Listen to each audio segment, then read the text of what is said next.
ইতিমধ্যেই আন্দোলনের চাপে দুজনকেই সাসপেন্ড করেছে স্বাস্থ্য ভবন। আর সেই দুই গুণধর ডাক্তারের আরও কীর্তি এবার সামনে।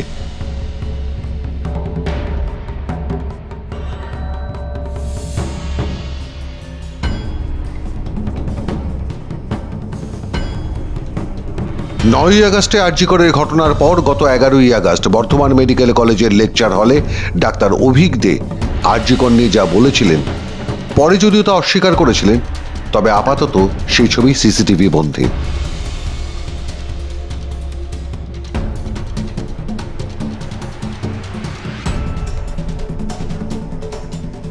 সিসিটিভি ফুটেজে দেখা যাচ্ছে সে রাতে বর্ধমান মেডিকেল কলেজের ক্যাম্পাসে ফোন কানে ঘুরে বেড়াচ্ছে অভিক দে, যাকে কলকাতা পুলিশ ফিঙ্গারপ্রিন্ট স্পেশালিস্ট বলে চালাতে চেয়েছিল 9ই আগস্টের ঘটনায়।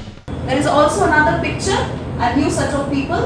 We have the witness doctor, whom you can see has a stethoscope and is leaving soon after the inquest.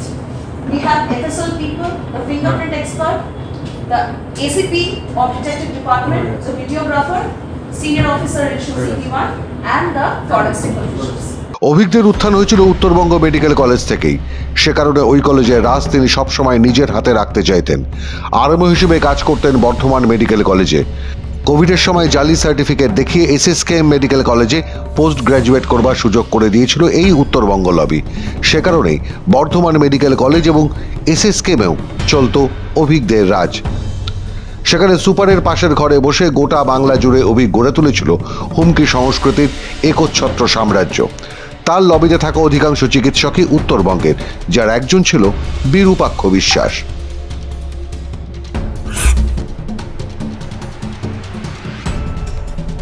যে বিরূপাক্ষের বিরুদ্ধে ডাক্তারিতে ভর্তি করিয়ে দেওয়ার আশ্বাস দিয়ে 4 বছর আগে 8 লক্ষ টাকা নেওয়ার অভিযোগ উঠেছে।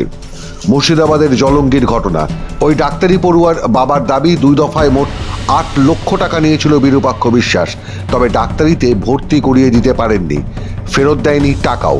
সে সময় জলঙ্গি থানায় অভিযোগ জানায় ছাত্রের বাবা দিন মোহাম্মদ।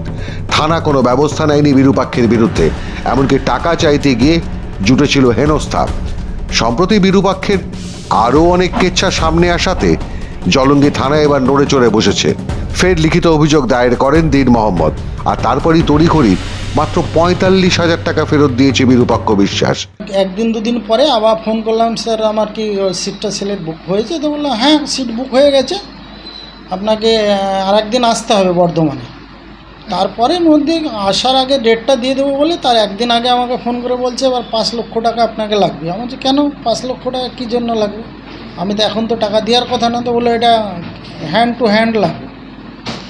হ্যাঁ, আমি এটা বলার পরে আমার মনে একটু সন্দেহজনক হয় যে আমি তো এখন টাকা লাগবে এই কথাটা তো বলা ছিল না। তাহলে কী কারণে আমাকে ক্যাশ লাগবে? তারপরে একজন যে যার মারফতে ফিরোজ শেখের মাধ্যমে সাক্ষাৎ হয়, সে বললো না কাকু কোনো সমস্যা হবে না, আপনি টাকা 5 লক্ষ টাকা ম্যানেজ করে দিয়ে দেন, ইমিডিয়েটলি লাগবে। দেখো ইমিডিয়েটলি কী করা যায়? আমি একটা দোকান বাড়ি ছিল ভদ্রপাড়া বাজারে, ওটা বিক্রি করলাম 22 লক্ষ টাকা দিয়ে। 5 লক্ষ টাকা বাইনামা করে সেই টাকাটা নিয়ে বললাম পাঠিয়ে দেন, এখানে এসে লোক এসে ওনার লোক এসে নিয়ে যায় ক্যাশ। যে 8 লক্ষ টাকা দেওয়া হয়। 8 লক্ষ টাকা দেওয়ার পর আপনার 1 মাস পরে আবার বলছে 10 লক্ষ টাকা লাগবে নগদ। আমি বললাম যে আমার কাছে তো এটা তো কথা নয়, আমি দিতেও পারবো না, আমি ছেলে আর ভর্তি করবো না, আপনি আমার টাকাটা রিটার্ন করুন। তখন ওই ডাক্তারবাবু আমাকে উল্টোপাল্টা হুমকি কথাবার্তা বলে, টাকা নিয়ে নিই, যা পারিস তাই করে নিই, নানান রকমের কথাবার্তা বলেছিল। বলার পর আমি কিন্তু ওনার সঙ্গে আর সেই যোগাযোগ করিনি। আমি আইনের রাস্তায় গিয়ে জলঙ্গি থানায় এফআইআর করি, ডায়েরি, প্রথমত ডায়েরি, জেনারেল ডায়েরি করি। অভিকের ঘনিষ্ঠ বন্ধু এই বিরূপাক্ষ নিজের প্রভাব দেখানোর জন্য একাধিক কৌশল নিয়েছিলেন। নিজের নীলবাতি লাগানো গাড়িতে ঘুরতেন বলে অভিযোগ। নীলবাতি লাগানো গাড়ির পাশে দাঁড়িয়ে তাকে সেই ছবিও পোস্ট করতে দেখা যায়। তার গাড়ির সামনে নাম্বার প্লেটের তলায় লেখা আছে chairperson joint platform of doctors West Bengal.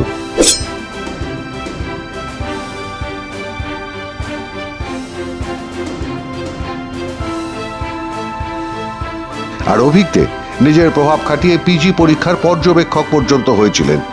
যেখানে তার কাজ ছিল উত্তরবঙ্গ লবির ছাত্রছাত্রীদের পরীক্ষায় গণটোকাটকি, চ্যাট জিপিটি থেকে উত্তর লেখা, এমনকি পছন্দের ছাত্রছাত্রীদের আগে প্রশ্নপত্র পৌঁছে দেওয়া এবং অপছন্দের ছাত্রছাত্রীদের জবরদস্তি ফেল করিয়ে দেওয়া।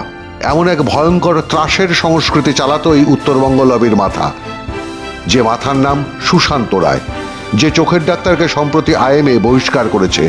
তার সুপুত্র সৌত্রিক রায় আবার আরেক গুণধর, যে 9ই আগস্টে আরজি করের ধর্ষণ ও খুনের ঘটনার সময় সেখানে হাজির ছিল বলে অভিযোগ। যেমন ছিল সন্দীপ, অভিক, বিরূপাক্ষ, আরও অনেকে। কার্যত ত্রাসের পরিস্থিতি তৈরি করেছিল এই অশুভ চক্র। জুনিয়র ডাক্তারদের বক্তব্য, স্বাস্থ্য ভবনে বসে থাকা স্বাস্থ্য অধিকর্তারা কিছুই জানতেন না, এমন তো চলতে পারে না। সে কারণেই তাদের পদত্যাগ করতে হবে দায়িত্ব নিয়ে।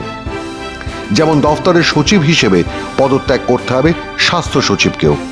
তবে এদের সরিয়ে দিলে আরও বিপাকে পড়বেন মুখ্যমন্ত্রী মমতা বন্দ্যোপাধ্যায়। কারণ তার পারিবারিক ডাক্তার শ্যামাপদ দাসী কোনো সাংবিধানিক ক্ষমতা ছাড়াই কলমে চালান এই স্বাস্থ্য দফতর। তার বিরুদ্ধে রয়েছে একাধিক অভিযোগ, সে প্রসঙ্গ পরে। কিন্তু এবার এই আলোচনা সভায় যখন মুখ্যমন্ত্রীর দিকে সরাসরি আঙুলটা চলে যাচ্ছে, তখন কি করবেন মুখ্যমন্ত্রী? মাধ্যম ব্যুরো রিপোর্ট।